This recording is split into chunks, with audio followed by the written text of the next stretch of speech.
Hello and welcome to Steve's Vintage Model Builds. I'm glad to be back. I did a brief, did a little review there last week and I enjoyed that. I kind of more or less took a month off though and just relaxed and returning viewers might know we went for a long weekend in Calgary. Really enjoyed that. It was very nice. And just kind of been laying low at the homestead. But feeling better about everything these days, and so ready to get back into it. All right, so I've got two kits. We're going to do one today. Another one came in I don't know, a week and a half ago or so, and this one came in last Monday. Today's Thursday, July 4th. Happy 4th of July. Happy Independence Day to all of those.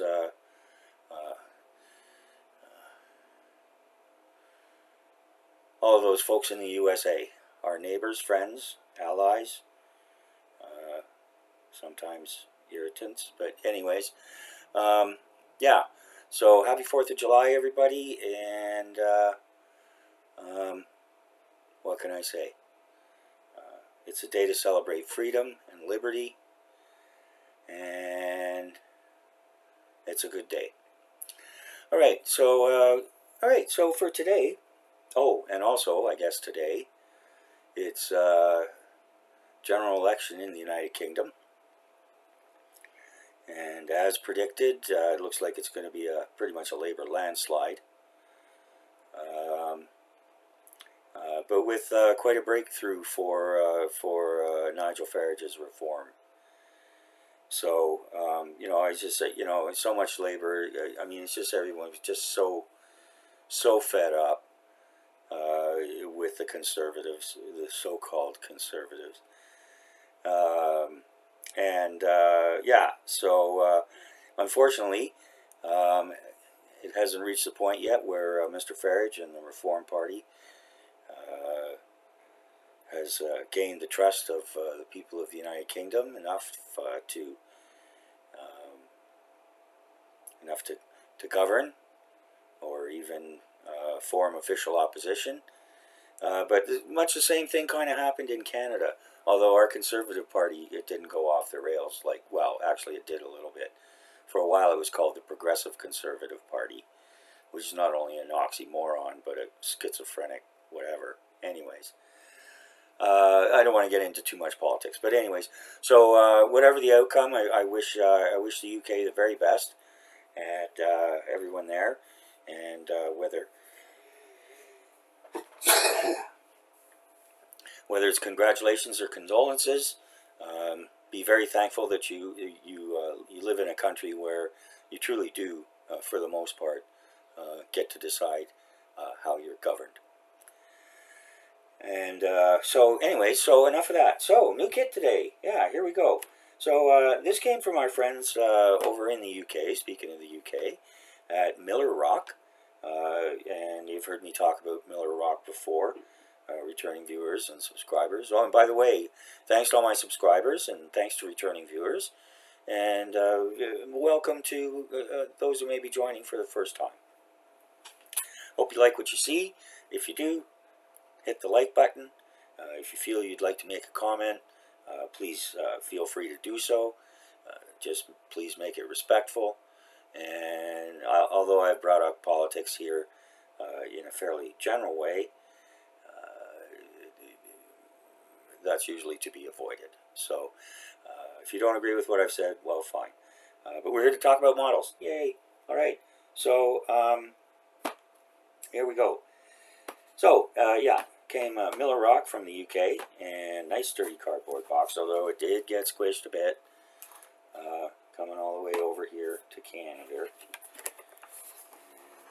So anyways, we'll see what we've got here.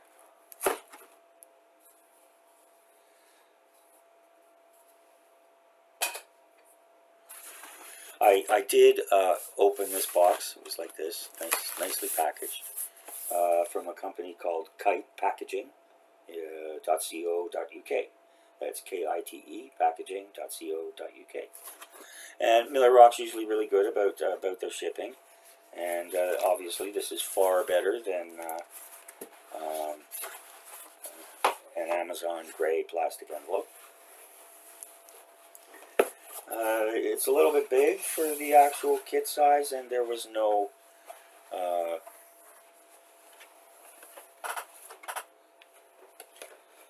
no padding or filler or anything like that. So, all right, sorry for that interruption. A phone call come in, always at the wrong time. Excuse me. And so, okay, all right. So, Italeri. I'm not going to go into the whole history of the company and everything. So, like I said, excuse me. If you're going to invest in an Italeri kit, do your homework. I always start with scale mates, almost always,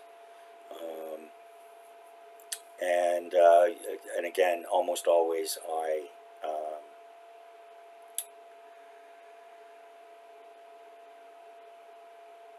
try to watch a build video, or at least an unboxing video, if one's available. So anyway, so yeah, I've I've had a few. There was the Flock Wolf, and I think that was from like 1974 or something like that. Yeah. So, anyways, it's just for paint practice. And now, one thing they do though fairly well is figures, and so I ordered these. They're 172 figures, British paratroopers, the Red Devils, because I figured sooner or later I'd be needing them for a diorama, and they were a very reasonable price. And you get 50 figures on the back here. They show you how to paint them up. Very nice paint scheme. And this is also nice. They give you the actual size of the figure, which is helps you get your proportions right. So I can't remember how much this cost, but anyways, it wasn't expensive. And yeah, I mean, you get 50 figures, so you get like two sprues here. They're kind of attached together. Both are the same. But yeah, I mean, you've got guys lying down, you've got guys kneeling, you've got guys leading the charge. You've got riflemen, machine gunners, one with a pistol, one with a Bren gun, a couple crawling, one guy just kind of standing there. Must be the officer. Okay, and yeah, so like I say, I don't know how much, and the detail is quite nice. I mean, unfortunately my camera doesn't do it justice. But for 172 figures, the detail is quite good in this particular set. All of the rifles and everything, they're in good shape. Nothing's broken or severely bent, whatever. You can bend them a little bit, and you can also alter the pose somewhat. They do have bases, which can be a bit of a pain, but there you go. I expect they'll paint up nicely.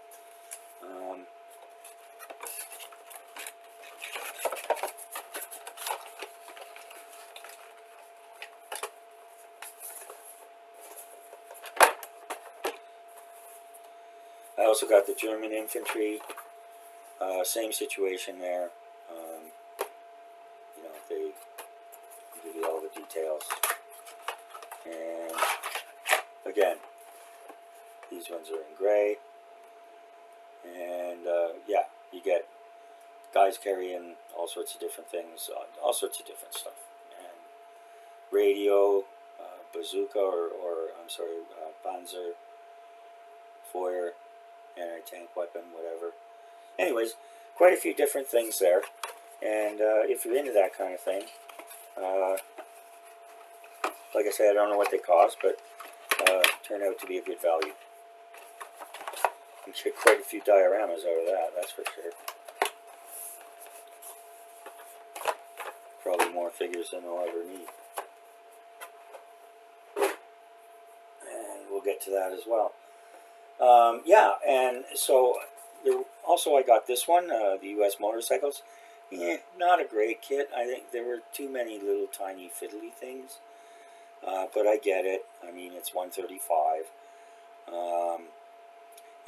But yeah, I mean, you know, the bikes were fine. I haven't quite finished it. I got this to go with the ICM 135 Studebaker 2.5-ton truck, which is still underway. So yeah, so there was that, and the figures here are very nice too. Box art doesn't do them justice. This guy looks like he's got, I don't know, he's so pale and wan. Anyways, okay, so there's that, and so yeah, that kit's an okay to good. I put those figures at good, solid good, and then I also came across this, and I put it in with the Airfix Vintage Classic 176 Africa Core 88mm gun and tractor, and I've shown it before, you know. So anyways, you get 2 tents, you get 2 fireplaces, not just one, and you get the desert well. So yeah, it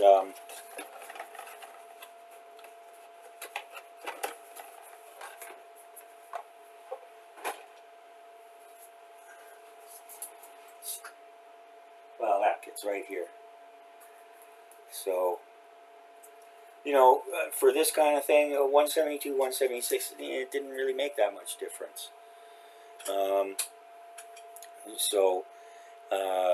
Yeah, there you go. So there's the fire pit. Like I say, there's 2 of them. The figures came with the Airfix kit, and they don't look too out of proportion. And yeah, and I actually I'm happy. I'm very happy with how this turned out. I painted these up, weathered them, painted the rocks and the sand, and got a whole bag of these plastic palm trees, all different sizes. Rock come from the garden, and yeah, I mean that tent is not an you know, not an unusual size for, you know, 6 guys and stuff. So there you go. And you know, if your rivet counter makes a difference, well, sorry.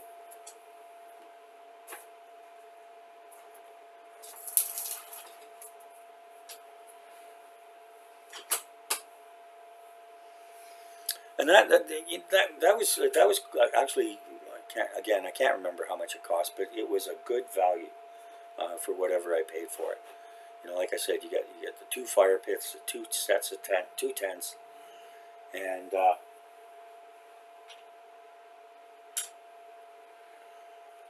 there's the water well. And again, I did that up myself. Quite pleased with it. I need to put a little gloss in there, make it look like real water. But anyways, yeah. So, and I put that with a 135 diorama. It's just a little well. Okay, so now, what do we got? What's next here? Okay, yeah, down to the kit.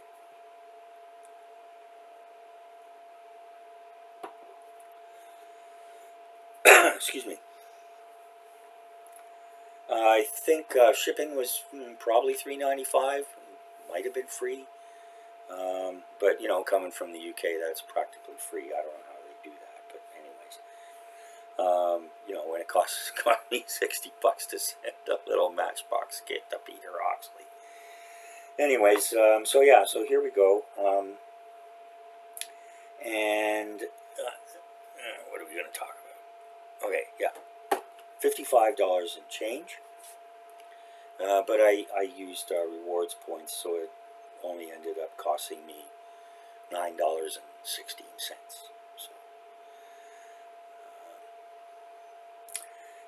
So, you get the glider, and you get 13 figures, and decals for Operation Tonga, the Pegasus Bridge Assault glider.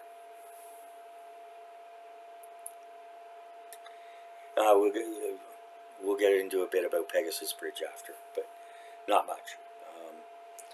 And so this kit, I believe it was, what year are we at?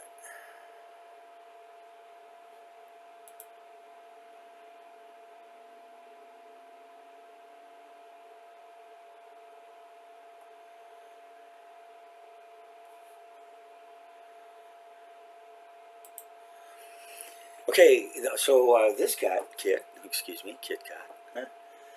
is actually quite a vintage classic. First tool by Italeri in 1975.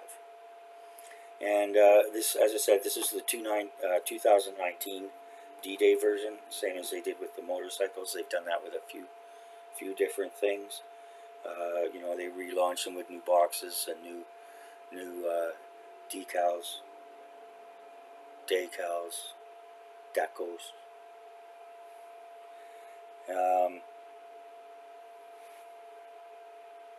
Yes, so here we go.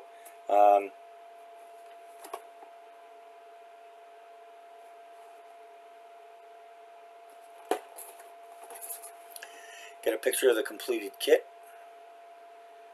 and painting guide for the figures, just as they did on the back of the box on the figures. On the side here, they give you the measurement. What do they say? 26.5 centimeters. So, you know, that's almost 12 inches. Anyways. And lovely box art here. I mean, this is just beautiful. The night assault. You see the wheelhouse of the Pegasus Bridge in the background, and the embankment. They landed actually even closer than this. This isn't entirely accurate in that for the Horsa gliders, they would have ejected this just prior to landing. So they would just actually land on their bellies, and which they did, and they actually ended up right up against this embankment, right beside the bridge. They just ground right up into it. And of course, we know from the famous movie The Longest Day and Richard Todd what happened at Pegasus Bridge. Richard Todd, who was actually at Pegasus Bridge and fought there. And it was interesting to see watching the film. If you watch the film when they, you know, when he's getting in the glider, when he's sitting in the glider and he's all these thoughts going around in his head, hold until relief, hold until relief. Look at the expression on his face as all these things are going through his head, and you just know that he's reliving the same thing that he did more than 20 years before. And superb example of what they call method acting. So, anyways, enough about that. Before we actually get into the kit, I said I was going to talk a little bit about Pegasus Bridge. Italeri also in 2019, excuse me, as part of the D-Day series, released a Pegasus Bridge kit. And the bridge itself is, I looked up, it's about 120 bucks Canadian on Amazon, with a kind of a hefty delivery fee. But it also included the 172 scale. It also included the Opel Blitz, three different German anti-tank artillery pieces. Actually, there were two artillery pieces and an anti-aircraft Flakvierling, along with both British paratroopers and Germans. So you know, that just screams a big diorama. I'm not gonna do that. I'm not gonna make that edition. First of all, I don't need that many figures. I think it's 50 each. So, and the bridge itself, obviously laser cut, was brand new, and the only thing really original going back, was the Opel Blitz, which was first tooled and released by an Italian company called ESCI. And so, anyways, and that was back in 1974 or something like that. So, yeah. But if you want to, you can get that. Oh, and there's a Kuba wagon there too. So I'm not saying it's not a good value. You get a lot of stuff. I know the did I say photo etch? I meant the laser cut. You know, laser cut stuff can be kind of expensive, although it looked like a really nice kit. So, but it does not include the aircraft, just the bridge and the vehicles and the figures. So, okay, so let's get into this.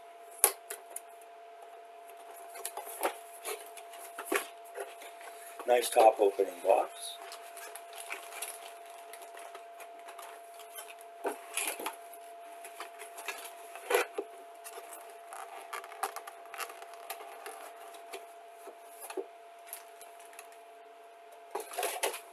Oh, just before we get into that, if you indulge me, if you don't feel like indulging me, you can hit the fast forward. I think everybody's pretty familiar, especially the my British friends, of the Airspeed Horsa that we're going to show today, and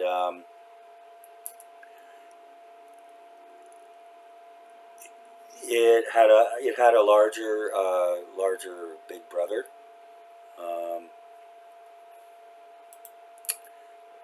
called the GAL-49 Hamilcar, or Hamilcar Mark I, and it was a heavy glider made by General Aircraft Limited, and it was designed to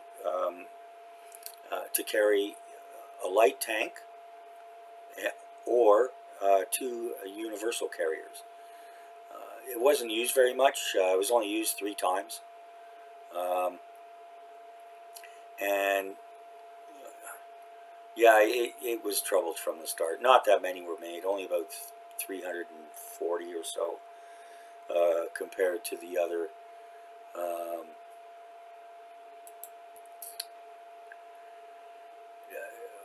the American Waco gliders, as well as the Horsas. So, anyways,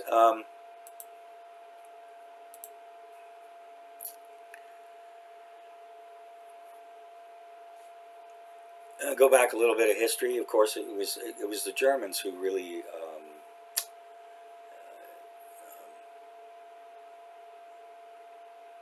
came up with the technology and tactics for military assault gliders. A big part of that reason was the Versailles Treaty, where they weren't allowed to have powered aircraft. So what they did was they built tons and tons of gliders. I mean, that's how you start to learn to fly, in a glider. Yeah. So by the time they were no longer even trying to hide that they weren't complying with the Versailles Treaty, they had a lot of pilots ready to just jump into powered aircraft for their training. So the Nazi Germans were the first to use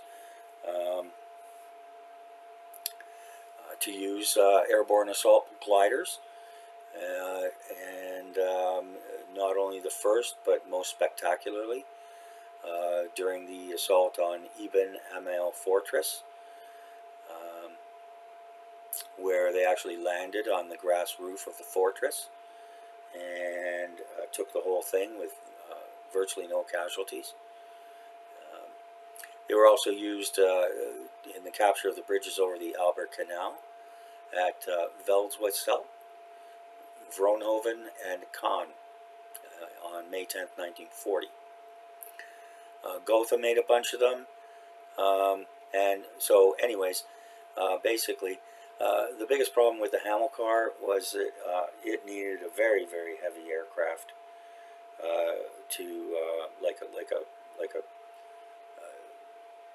like a frontline bomber, like the Handley Page Hampton or something like that, because it was so big and heavy. but anyways, the Germans also used them in Greece, and again famously in Crete. For the Horsa, again, it's it was used a lot, and its three most notable operations were Operation Market Garden, A Bridge Too Far, Operation Tonga, which was the overnight air assault for the D-Day landings, beginning on June 5th, 1944. And again for Operation Varsity, which was the British and Canadian assault or crossing of the Rhine in northern Germany. So, and of course, it was involved in many other things as well. But those are the most notable ones that I'm sure many viewers are going to be fully aware of that. So I'm not going to go into that too much. So the other thing that's nice on the side of the box here, they show us the decal set. This is the updated decals. It's a 2019 box design, but the date on this actual box is 2023. So for all intents and purposes, this is a new kit. Okay, so we've got instructions, which we'll get into, of course, and we'll see what we've got. So we've got one bag with 2 screws, one bag with figures, and one bag with clip parts.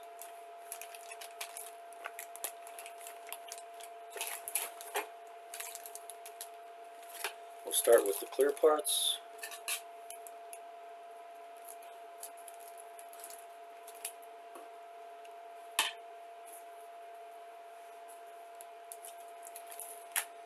There we go. And they're perfect. There's nothing wrong with them at all. There are no scuffs, no scratches. Panel line, the panel lines are so nicely defined. They're going to be so easy to decorate up. And yeah, we got tiny little windows. Looks like some side windows. But yeah, absolutely perfect. Nothing to complain about there at all.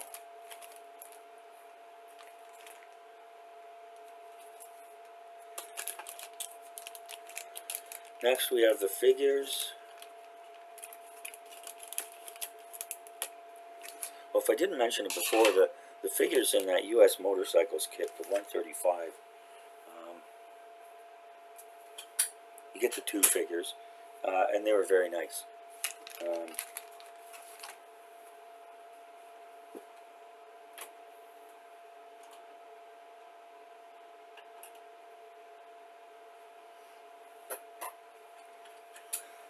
Nicely detailed, and no complaints at all. Okay, so here we go. And this is figures and accessories. So we have lots of accessories here. Looks like map case, radio. There's all the stands, the backpacks. Looks like there's a flamethrower, rifles. All sorts of stuff. And I'm not seeing any flash here at all, even on the rifles. I don't know if can you see? You can actually see the magazines on the rifles. Perfect. They're lovely. And then we have the figures themselves. Most of them you have to put an arm on or something. There's a couple here that are complete. And again, it's unfortunate my camera doesn't do it justice, but they're very nicely detailed. You can see with this guy, even without great definition from my camera, you can see the details there. and they all have different facial expressions. And you know, of course, because you know the ones that have like one arm and one leg, you can pose them in a different way. And I only saw a tiny bit of flash on a couple of the arms. So there you go.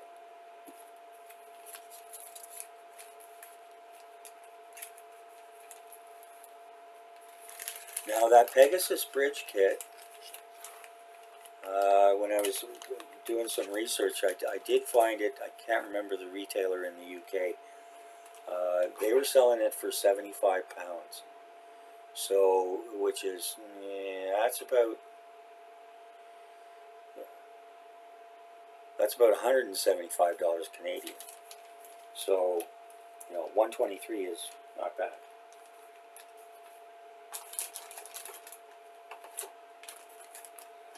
Okay.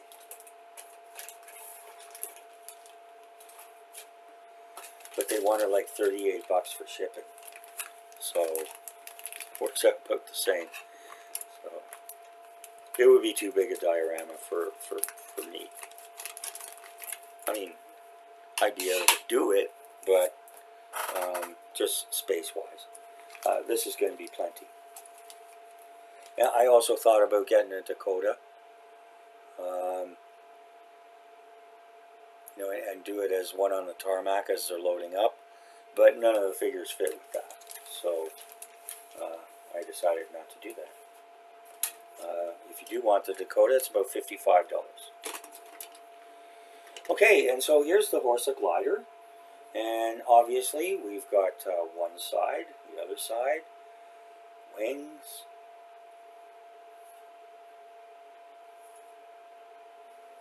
Again, I'm not seeing any flash.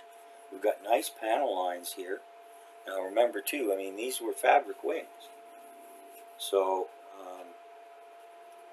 there's a little mark on there, but that'll easily be covered over. Yeah, these were fabric wings.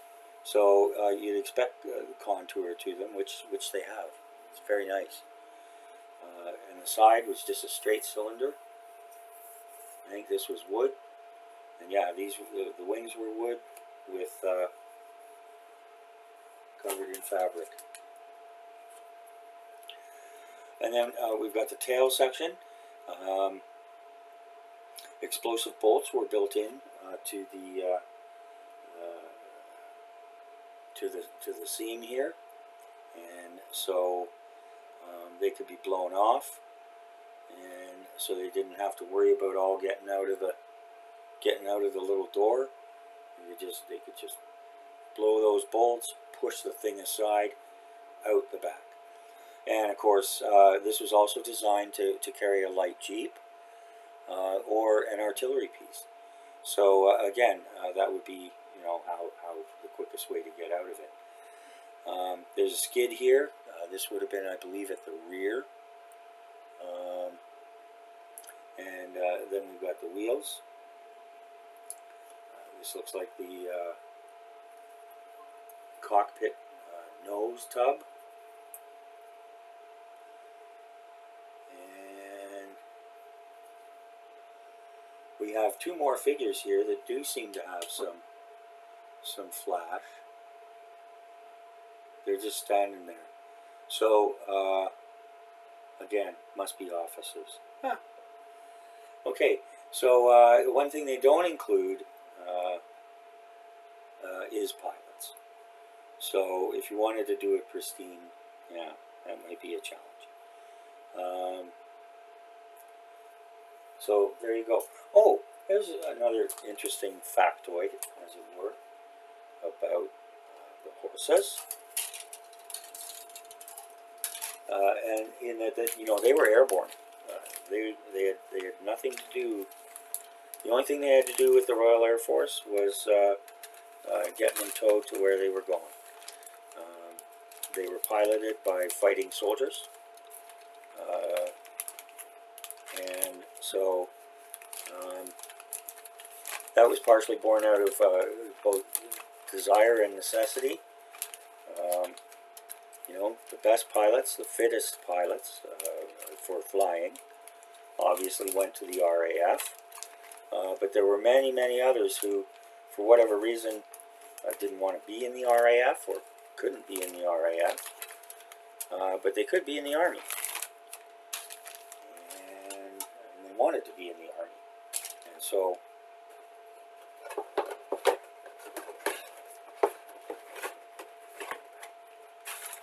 and again, it's another thing you can thank Winston Churchill for. In June 1940, when he saw how the Germans used airborne troops in conquering France, he put together the airborne program, which included the gliders. The military had already been thinking about that, but they included them with the gliders, or included the gliders with the with the airborne structure.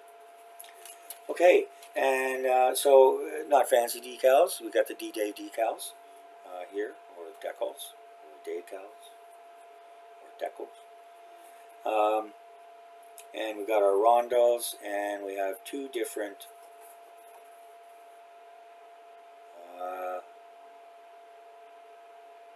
call signs. PF791. Oh no, we've got a few of them here. PF800, LW943, PF791, LH469, LJ326. So quite a few options there.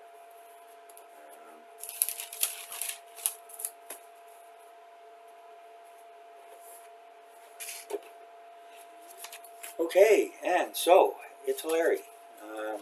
Their instructions aren't bad. We'll see about it. Their little write-up here is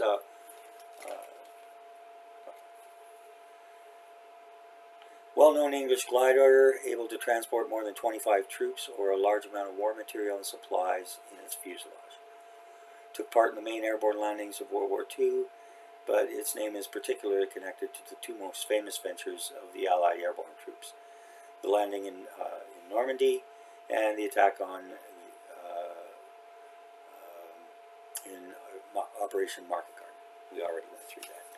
So it's in 6 languages: English, Italian, German, French, Spanish, and Dutch. They indicate 14 plus. Don't see any reason why a 10-year-old with basic skills wouldn't be able to do it. But anyways, here we go. All right, so here's Italeri. They give you a sprue map, a nice sprue map. Also nice that they indicate parts that will not be used. I've talked about that before. Parts are numbered on the sprue. Actually, no, I don't think they are.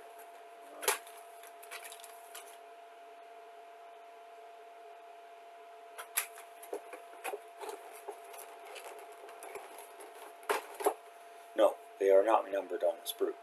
So they're numbered on the map here. So you're going to have to move back and forth a little bit. But since this is the first page dedicated to everything, you can either tear it off or just open it out in full.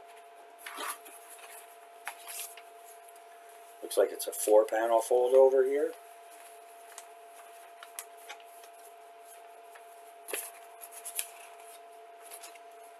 And so we get the first page, you get a little legend here, what everything means, colors that you're going to need.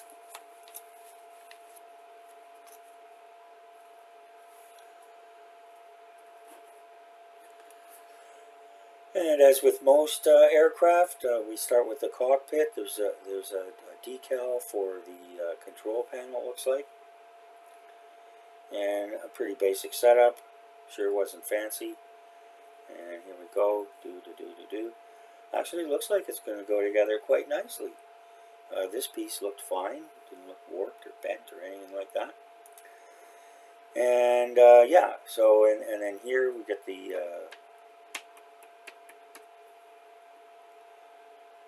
I don't know what you call that. windscreen, I guess. Different shape, but and then we got doors with steps, and inside we've got benches. If you wanted to do something else, like have a little Jeep driving out of it or something like that, obviously you would omit those. And as we see here, you can put it all together just nicely. There are some clear pieces here, but I doubt you would be able to see inside anyways. But of course, we will paint those up and do those. Particularly since I'm going to do it after the landing, I'm pretty sure, and I'm going to have it already broken open, you know, with the troops and up at against the embankment and all that kind of stuff. Going to do a little diorama like that. And also you can have the doors closed or open or whatever. And looks like the trickiest thing will be putting in all these little windows. But hey, that's okay. And yeah, here they indicate where to drill holes, putting the wings together. Oh, this is a skid that actually it's up towards the front more. Okay. Oh, of course, yes, that's correct. Because, as I said, they call it the landing gear, but really in this case it's takeoff gear. It wasn't used to land, and they didn't want it because, you know, yeah, I mean, it was easier just to skid it like this than to land it with the gear on and risk getting that snagged up on something. It was dangerous enough as it was, so that makes brilliant sense. Okay, and then yeah, and then we've got the tailplanes and the undercarriage, if you're going to.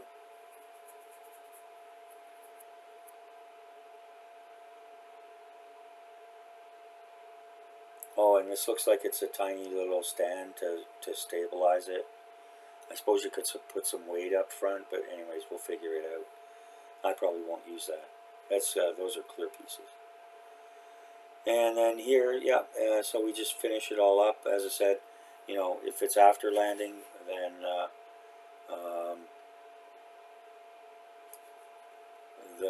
the main gear will have been ejected already. So. Okay, and then we get the sprue map for the figures. No numbers at all here. You just, you know, here's one, here's one, here's one. Da da da da da. If the guys need arms, then you give them arms. So, you know, it's just, you know, follow the pictures.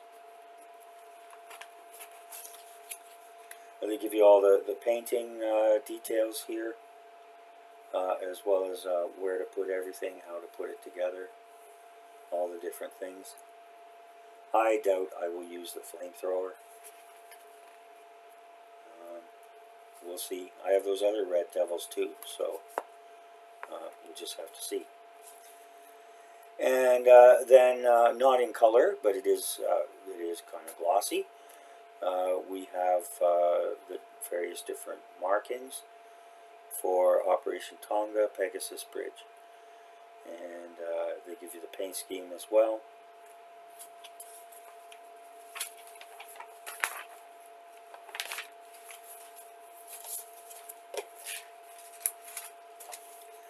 And so that's it. From the look of it, it looks like a nice little kit to me. No complaints.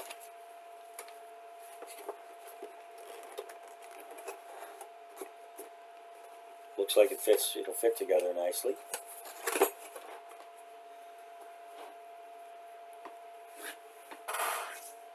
Okay.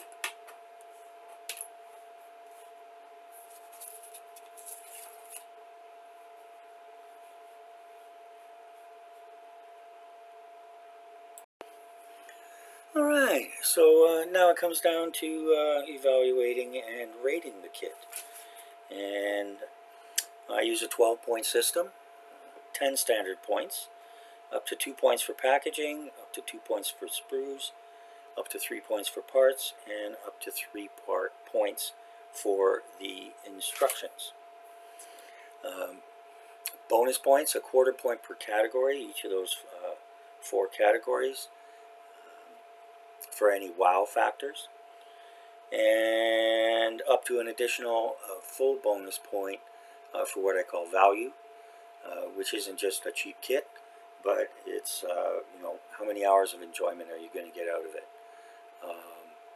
as opposed to frustration or whatever the case may be. Okay, so packaging, nice box, top opener. Most people really love that kind of thing. I saw Peter Oxley did a thing on Ravel. Yeah, and they're famous for the side opening boxes. And a lot of people really hate them. Yeah, I don't let things like that bother me that much. They are kind of awkward, especially if you like to, put your partially completed kit back in the box, cover it up, keep it dust free. But in any case, it is nice top opening box, beautiful box art.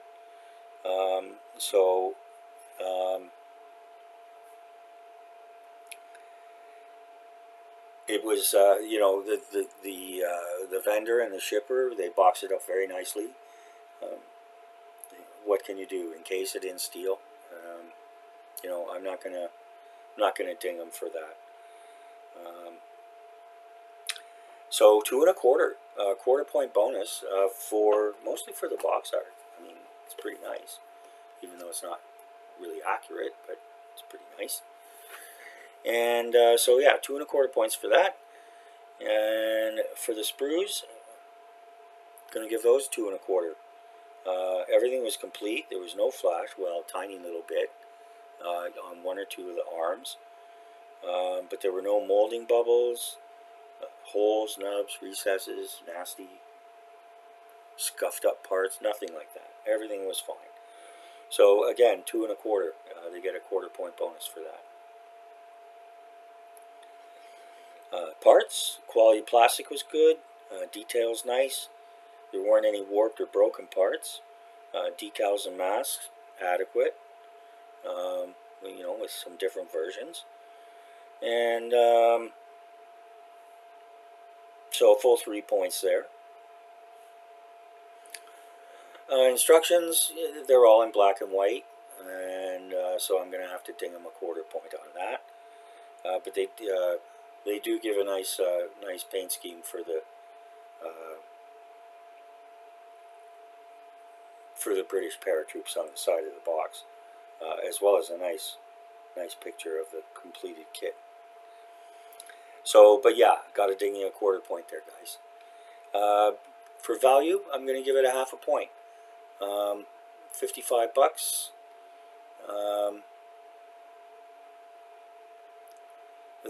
The aircraft itself won't necessarily take that long, but it's a nice opportunity to decorate something up. And likewise with the paratroop figures, painting up 13 figures like that, that's going to give you a few hours of enjoyment, hopefully. So yeah, I'm going to give it a half, and up towards the, wouldn't want to pay more for it than that, put it that way. Okay, so that brings us to a total of 10 3/4.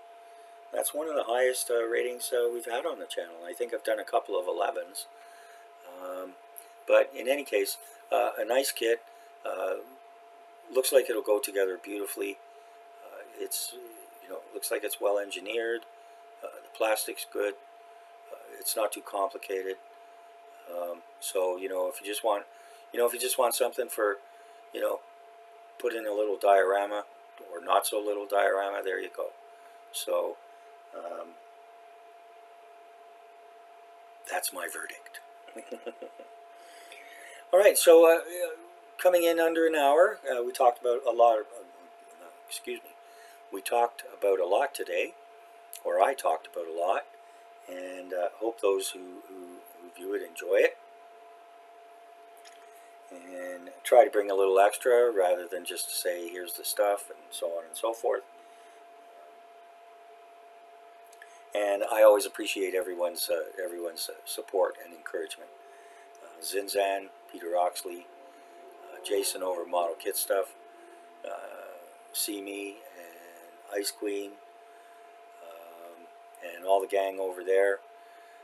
Everybody's just great, and I really appreciate it.